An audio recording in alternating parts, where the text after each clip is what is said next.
Prime Minister Modi is at this BRICS Summit.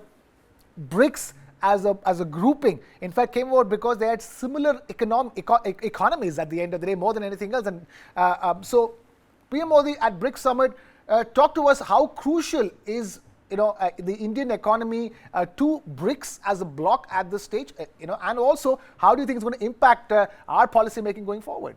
So, Krishna, you're right. I think, Prime Minister Modi is going to be at the BRICS Summit in Johannesburg, South Africa today. We already have the Forward Party, Advanced Party there. We have Vinay Quatra, the Foreign Secretary, Piyush Goyal, Industry Commerce Minister, already at Johannesburg. PM Modi is going to follow suit. Now, why was BRICS really set up? I think it's important to go a little back into history to arrive at the need to have a bloc like the BRICS. Now, BRICS was touted to be among the most, formidable emerging markets bloc ever built.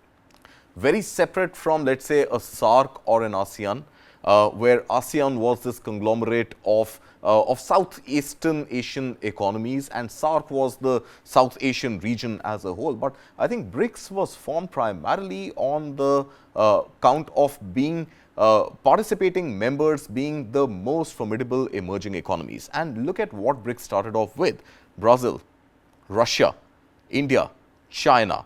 What got added later was South Africa. So incidentally, BRICS was the term coined by Jim O'Neill, a Goldman Sachs economist. Late 1990s is when apparently the idea was toyed with in his head, and it took about 2008, 2009 for it to crystallize. And the first meeting ever happened in 2009. Now, what was the need for BRICS?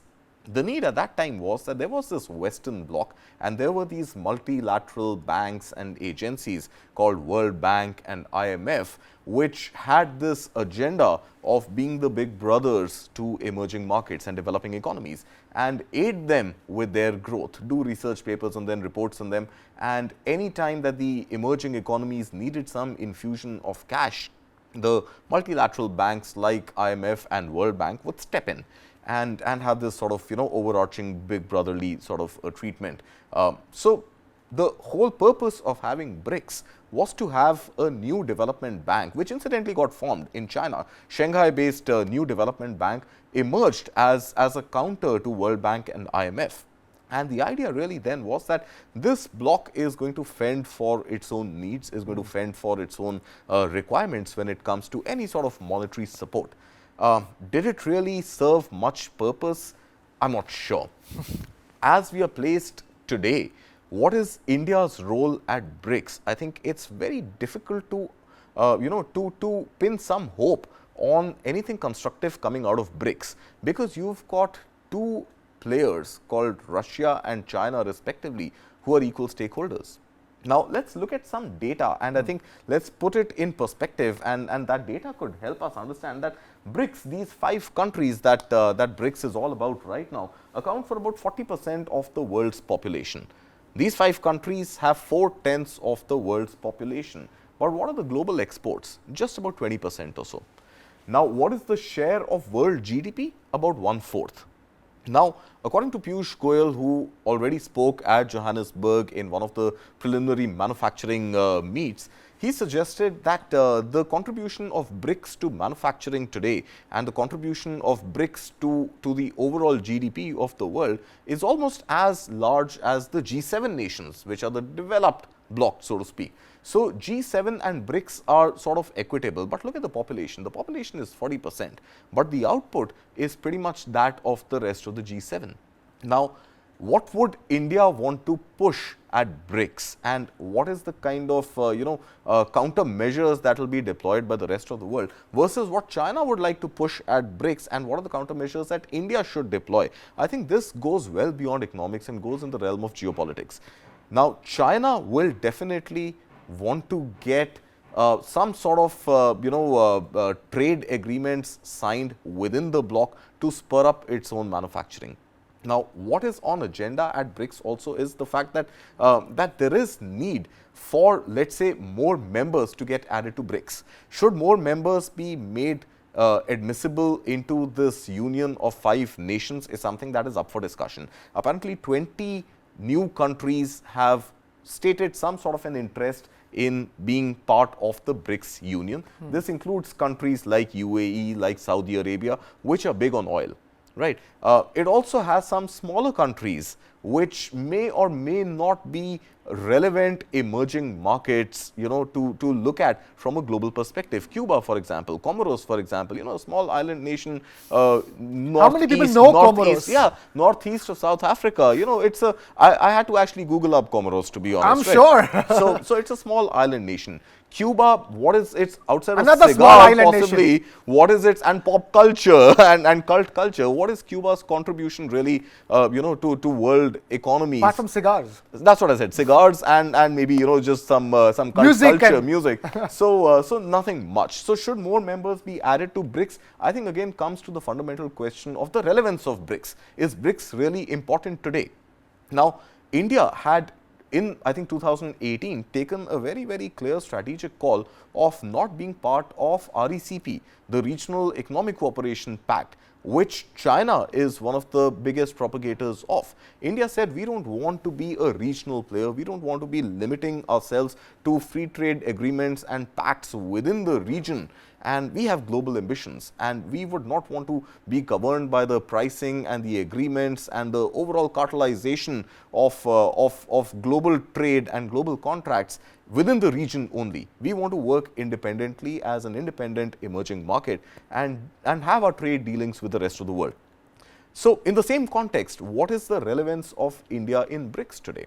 Now, another point on agenda really is, apart from global trade, is this whole internationalization of currencies. And could there be a BRIC nominated currency which could dethrone the dollar? That is up for discussion. But enough and more has been already dismissed on account of the fact that any new currency, like the euro, for example, you cannot have a regional currency which could compete with the dollar, especially when there are such disparate players in this whole bloc, which includes Russia, which is, Putin is not even attending BRICS because he's on the international criminal law, which forbids him from traveling for any such international summit.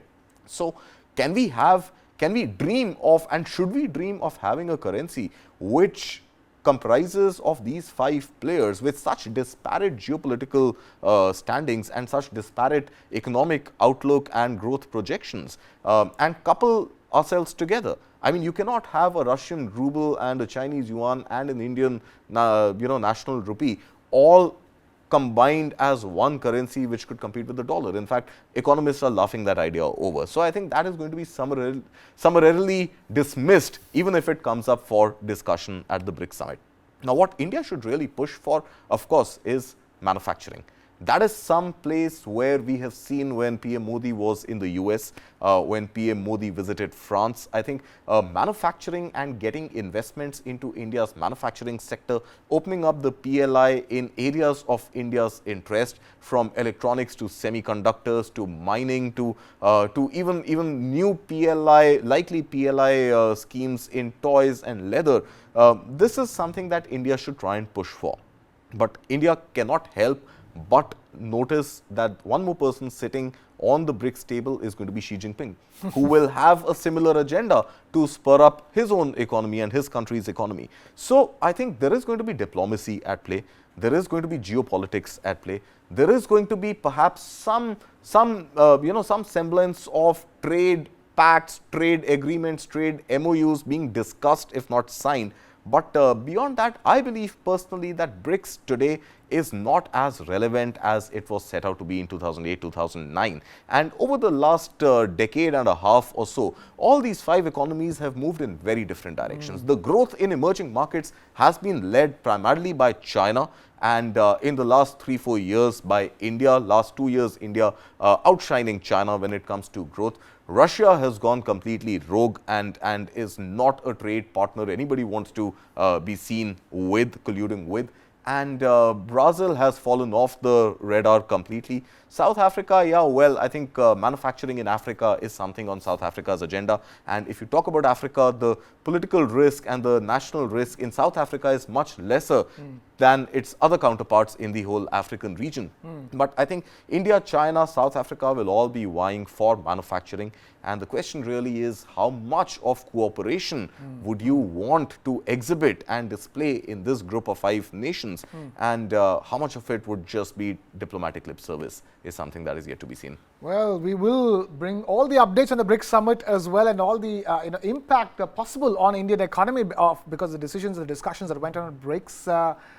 Kartik, but while you were giving this 101 on what this upcoming BRICS Summit is all about, you spoke about the currency and how at this BRICS Summit, that entire idea of one common currency for all BRICS nations is being summarily dismissed by economist Jim O'Neill, and as far as Indian Foreign Minister S. Jaishankar is concerned as well, they've dismissed this idea of a common currency with the kind of troubles that the euro is going through in Europe only.